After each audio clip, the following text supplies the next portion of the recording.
ছেলেপেলেরা নামাজ পড়ে না, বাসায় নামাজ বাধ্যতামূলক না, বাসায় মোবাইল ফোন বাধ্যতামূলক, বাসায় ডিশ অ্যান্টিনা বাধ্যতামূলক। আজকে নতুন জামা সবাইকে কিনতে হবে বাধ্যতামূলক, কিন্তু নামাজ বাধ্যতামূলক না। কোন রকম নামাজ পড়েছে, অনেকে 5 ওয়াক্ত নামাজও পড়ে না। 5 ওয়াক্ত নামাজটা ফরজ, এই চেতনাটা হারায় যাচ্ছে। কেউ নামাজ পড়তেছে, জাকাত দেয় না, জাকাত আর নামাজকে আলাদা করে ফেললো, অথচ দুটোই ফরজ। মান ফাররাকা বাইনা সলাতি ওয়া যাকাত, আবু বকর রাদিয়াল্লাহু আনহু বলছিলেন, মান ফাররাকা বাইনা সলাতি ওয়া যাকাত, যে ব্যক্তি সালাত এবং যাকাতের মধ্যে পার্থক্য করবে আমি তার বিরুদ্ধে যুদ্ধ করব।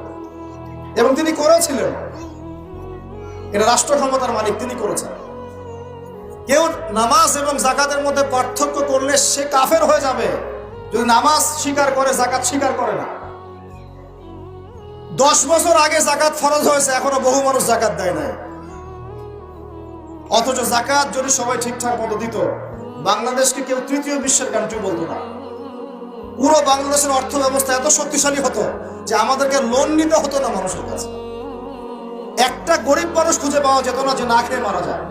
আমি আল্লাহর কসম করে বলতেছি এই কথাটা, এমনি এমনি কথা বলতেছি। যাকাত ভিত্তিক অর্থ ব্যবস্থা আমাদের মধ্যে চালু নাই।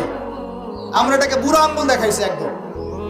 আমরা কোরআন এবং হাদিসে বর্ণিত আল্লাহ পাকের যে বিধান, এগুলোকে বৃদ্ধাঙ্গুল দেখাচ্ছি।